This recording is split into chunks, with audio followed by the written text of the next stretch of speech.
غوث اعظم کی شخصیت کو آپ نے جانا، غوث اعظم سے اتنی محبت آپ نے کی، آخر وجہ کیا ہے؟ آپ کا رشتہ کیا ہے غوث اعظم سے؟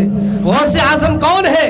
دنیا جسے پیرانے پیر کہتی ہے، دستگیر کہتی ہے، بڑے پیر کہتی ہے، وہ کون ہے غوث اعظم جسے اتنی محبت ہے، آپ کو اتنا لگاؤ ہے، آپ کو اپنے دادا کا قبر پتہ نہیں ہے، پردادا کا قبر پتہ نہیں ہے، اپنے خاندان والے کا قبر پتہ نہیں ہے، لیکن غوث اعظم کا قبر پتہ ہے، غوث اعظم کا مزار پتہ ہے، غوث اعظم کا شہر پتہ ہے، غوث اعظم کا نام پتہ ہے، غوث اعظم کا میلاد پتہ ہے، غوث اعظم کی پیدائش پتہ ہے، غوث اعظم کی شخصیت پتہ ہے، غوث اعظم کی شان پتہ ہے، غوث اعظم کی مقام پتہ ہے۔ آخر یہ محبت، یہ لگاؤ آپ کے دلوں میں آیا کیسے؟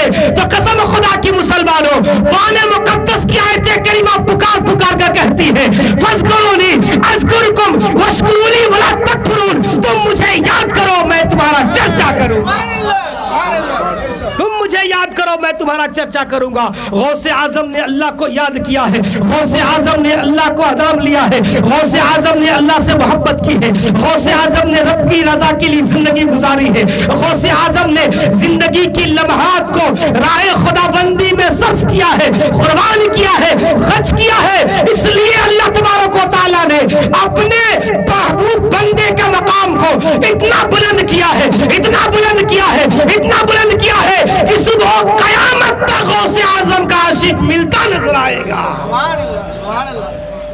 حضرات تفصیل سے آپ بیان سنیں گے، قابل قدر حضرت علامہ مولانا مفتی صاحب قبلہ کی زبانی، بس میں ایک لائن کھینچ کر جا رہا ہوں۔ اللہ کا بہت بڑا احسان و کرم ہے، اللہ نے زمین بنائی، آسمان بنایا، چاند و سورج، عرش و فرش لوح و قلم، اللہ کا بہت بڑا احسان ہے۔ اللہ زمین ہمارے لیے پیدا کیا، سنیں گے، اللہ زمین کس کے لیے پیدا کیا؟ ہمارے لیے۔ آسمان کا سامیانہ کس کے لیے؟ ہمارے لیے۔ دریا میں پلنے والی مچھلیاں کس کے لیے ہے؟ ہمارے لیے۔ یہ درخت ہمارے لیے ہے، کبھی اس کے سائے میں آرام کر لو، کبھی اس سے پھل توڑ کر کھا لو، کبھی اس کی لکڑیوں کو کبھی میز اور کرسی صوفہ پلنگ بنا کر کے استعمال کر لو۔ اللہ حضرات گرامی، البتہ زمین کے اوپر رہنے والا ہر چیز ہو یا زمین کے نیچے رہنے والا ہر شے ہو، سب چیز اللہ نے ہمارے لیے پیدا کیا ہے۔ سورج کی روشنی ہمارے لیے ہے، چاند کی چمک ہمارے لیے ہے، ستاروں کی چمگاہٹ ہمارے لیے ہے۔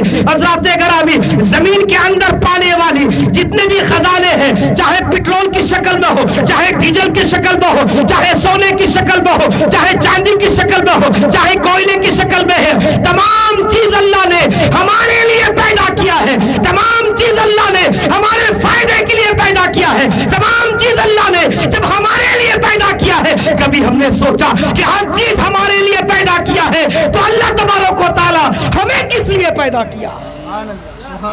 کبھی سوچا آپ نے یہ تمام چیزیں، یہ لائٹیں، یہ سجاوٹ، یہ مکان، یہ دکان، یہ کھیت و کھلیان، بینک بیلنس، روپیہ پیسہ، دولت، سرمایہ، تخت و تاج، خزانے، یہ تمام چیزیں اللہ نے ہم بندوں کے لیے پیدا کیا ہے۔ کبھی آپ نے غور کیا، کبھی آپ نے سوچا، کبھی آپ نے رات کی تاریکیوں میں اپنے زمین سے اپنے فیصلہ کیا کہ اللہ نے تمام چیزیں، تمام دنیا کی نعمتیں ہمارے لیے پیدا کیا ہے، ہم کو اللہ نے کس لیے پیدا کیا ہے؟ وہ لوگوں، آپ نے کبھی تنہائی میں جا کر سوچنا شروع کیا؟ نہیں، آپ جب سوچیں گے تو قرآن فرماتا ہے وَمَا خَلَقْتُ الْجِنَّ وَالْإِنسَ إِلَّا لِيَعْبُدُونَ، اللہ فرماتا ہے میں نے انسانوں کو، جناتوں کو اپنی عبادت کے لیے پیدا کیا ہے۔ وہ لوگوں، غوث اعظم سے محبت کرنے والوں، غریب نواز سے محبت کرنے والوں، مخدوم پاک سے محبت کرنے والوں، اللہ سے، اللہ کی بندے رسول اللہ سے محبت کرنے والوں، اللہ کی اطاعت، رسول اللہ کی پیروی آپ کے لیے فرض ہے۔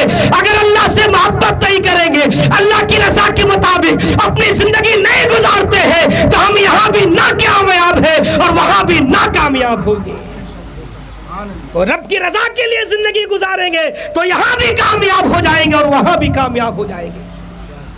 یہی غوث اعظم سے محبت کرنے والے غوث اعظم کی بارگاہ میں ایک شخص پہنچا، حضور ہمارے گھر میں خیر و برکت نہیں ہو رہا، بہت جلدی میں حضور ہمارے گھر میں خیر و برکت نہیں ہو رہا. فرمایا کہ اچھا تو نماز پڑھتا؟ حضور میں نماز پڑھتا ہوں. تیری بیوی پڑھتی ہے؟ ہاں پڑھتی ہے. بچے؟ ہاں. گھر والے؟ ہاں. کہاں حضور خیر و برکت کی کوئی تعویذ دے دے، کوئی نسخہ بتا دے، کچھ وظیفہ دے دے. فرمایا جاؤ اپنے مین دروازے پر پردہ لگا دینا. سبحان اللہ. مختصر میں بیان کر رہا ہوں. جاؤ اپنے مین دروازے پر پردہ لگا دینا. وہ لوگوں آج کامیابی ہم دکانوں میں، کھیتوں کھلیانوں میں، مال کالجز میں تلاشتے ہیں. آج کامیابی شہروں میں جا کر تلاشتے ہیں، کامیابی یونیورسٹیز میں کھوجتے ہیں. قسم خدا کی مسلمانوں، مسجد سے آواز آتی ہے حی علی الفلاح، آؤ کامیابی کی طرف. کامیابی ادھر ملنے والی ہے. فرمایا جاؤ اپنے مین دروازے پر پردہ لگا دینا. اور پہلے کے مرید بھی ایسے تھے کہ جو کہہ دیا خاموشی کے ساتھ سنا اور اس پر عمل کر دیا.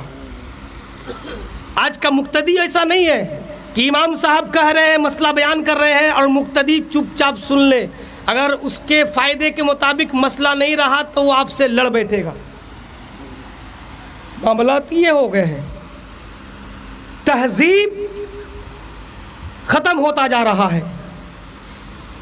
حضرات اپنے علماؤں کی قدر کریں، اپنے اماموں کی قدر کریں، اس لیے کہ یہی امام ہوں گے جو کل قیامت میں آپ کے اعمال کی گواہی دیں گے. گواہی دیں گے، کہیں گے کہ اے مولا میں اسے بلاتا تھا، اے مولا میں اسے سمجھاتا تھا لیکن اس نے سمجھا نہیں، آیا نہیں.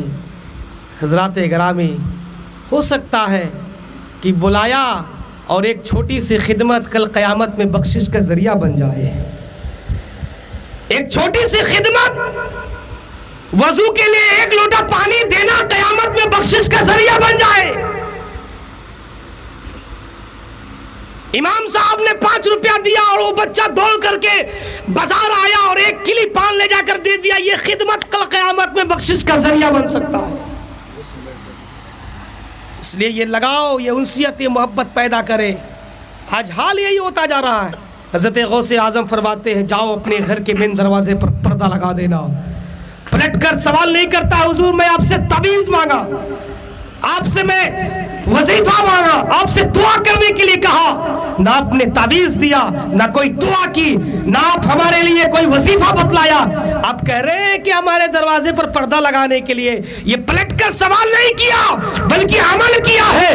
جو ہی دروازے پر پردہ لگایا ہے، جس دن سے پردہ لگانا تھا اس کے گھر میں خیر و برکت کا نزول ہونے لگا ہے، اس کے گھروں میں خیر و برکت ہونے لگا ہے. کچھ دن کے بعد جب بارگاہ غوث اعظم میں تشریف لاتا ہے، فرماتا ہے حضور بات سمجھ میں نہیں آئی، راج و نیاز کی بات کیا ہے؟ میں آپ سے دعا کی درخواست کی تھی، آپ نے کوئی دعا نہیں کیا. میں آپ سے تعویذ مانگا تھا، آپ نے تعویذ بھی نہیں دیا. آپ نے کہا دروازے پر پردہ لگا دینا، میں نے جا کر کے دروازے پر پردہ لگا دیا. فلسفہ سمجھ میں نہیں آتا ہے، پردے کا کنیکشن برکت سے کیوں ہے؟ حضرت غوث اعظم فرماتے ہیں اے نادان، تو نمازی تھا، تیری بیوی نمازی تھی، تیرے بچے نمازی تھے، تیرے گھر والے نمازی تھے، لیکن تیرے گھر کے دروازے پر پردہ نہیں رہنے کی وجہ سے دروازے کے راستے سے کوئی بے نمازی گزرتا تھا، اس کی نحوست بڑی نگاہ تیرے آنکھوں میں پڑتی تھی، اس کی نحوست کی وجہ سے تیرے گھر کی خیر و برکت دور ہو جاتی تھی. خیر و برکت دور ہو جاتی تھی. ذرا غور کریں، آج ہم گھر میں نمازی بن کر بیٹھے ہیں یا بے نمازی بن کر بیٹھے. ہمارے گھروں میں آفت نہیں آئیں گے تو کیا آئیں گے؟ اس لیے وقت رہتے سنبھلنے کی ضرورت ہے. دامن کو پاک کرو مسلمانوں، دامن کو پاک کرو. جب ہمارا دامن پاک تھا تو غوث و خواجہ ابدال پیدا ہوتے. آج ہمارے دامن بالکل گندے ہوتے جا رہے ہیں. اس لیے ہمارے معاشرے میں کوئی شرابی پیدا ہوتا ہے، کوئی جواری پیدا ہوتا ہے، کوئی نشیری پیدا ہوتا ہے. حضرات اپنے معاشرے کی طرف دیکھیں، غوث اعظم سے محبت کرنے والوں، غوث اعظم کی سیرت کو دیکھو، غوث اعظم کی شان ولایت سے مر مٹنے والوں، غوث اعظم پر جان نچھاور کرنے والوں، غوث پاک کو دل سے تھامنے والوں، غوث اعظم کی سیرت پر عمل کرو گے تو تمہاری دنیا بھی کامیاب ہو جائے گی، تمہاری آخرت بھی کامیاب ہو جائے گی۔ اس لیے کہ اللہ تبارک و تعالیٰ کی اطاعت، اللہ کے رسول کی فرما برداری پر ہماری دنیا اور آخرت کی کامیابی کی دلیل ہے۔ مسلمانوں، آج معاشرہ کیا ہے، حالات حاضرہ کیا ہے؟ آج حالات حاضرہ یہ ہے کہ آج ہماری محبتیں ہم سے دور ہو رہی ہے، بھائی بھائی میں محبت نہیں ہے، باپ بیٹے میں محبت نہیں ہے، ایک دوسرے پڑوس اڑوس میں محبت نہیں ہے، رشتہ داروں میں محبت نہیں ہے، اخلاق ختم ہو رہا ہے، امام سے مقتدی ناراض ہے، مقتدی سے امام ناراض ہے، مؤذن سے امام ناراض ہے، امام سے مؤذن ناراض ہے، باپ سے بیٹی ناراض ہے، بیٹی سے باپ ناراض ہے۔ معاشرہ کیا ہوتا جا رہا ہے؟